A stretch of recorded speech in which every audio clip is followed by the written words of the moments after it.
गया, बाहर से नया था, नया పేరొకరిది వైద్యం మరొకరిది అంటూ 6 టీవీ ప్రసారం చేసిన వార్తకు కరీంనగర్ జిల్లా వైద్యాధికారులు స్పందించారు. హుటాహుటిన హుజూరాబాద్ ప్రాంతానికి చేరుకుని ఆసుపత్రిని సందర్శించారు. నకిలీ డాక్టర్ హాస్పిటల్పై చర్యలు తీసుకుంటామని అధికారులు వెల్లడించారు. పట్టణంలోని డాక్టర్ చంద్రమౌళి ఎంబీబీఎస్ పేరుతో ఉన్న ప్రైవేట్ ఆసుపత్రిలో deputy DM and HO Chandulal తనిఖీలు నిర్వహించారు. బీఎంఎస్ వైద్యురాలు అలోపతి వైద్యం చేయరాదని, అలా చేస్తే చర్యలు తీసుకుంటామని తెలిపారు. హాస్పిటల్లో నిర్వహిస్తున్న డాక్టర్లకు షోకాజ్ నోటీసులు జారీ చేస్తామని హెచ్చరించారు. ఇటీవల వైద్యులు నిబంధనలను ఉల్లంఘిస్తున్నప్పటికీ పట్టించుకొని వైద్యారోగ్య శాఖ అధికారులు అంటూ 6 టీవీలో కథనం ప్రసారమైన సంగతి విదితమే.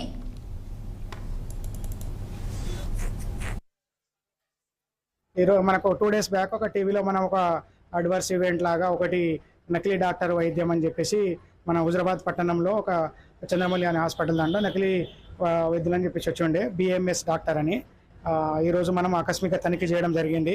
మనం తనిఖీ చేసినప్పుడు అయితే ఇప్పుడు డాక్టర్ పొజిషన్ అయితే లేరు. వాళ్ళు మన నోటీస్కి వచ్చింది, దాంట్లో తెలిసింది ఏంటంటే ఆలోపతిక్ మందులు రాస్తున్నారని.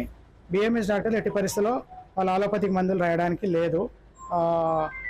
ఒకవేళ వాళ్ళు పర్మిషన్ తీసుకొని రిజిస్ట్రేషన్ కనుక అయితే ఆయుష్ ప్రాక్టీస్ చేసుకోవచ్చు వాళ్ళు, అది కూడా మనకు రిజిస్ట్రేషన్ అయిన తర్వాత. అంతేగాని మనకు ఆలోపతి మందులు రాయడానికి మాత్రం అవకాశం లేదు.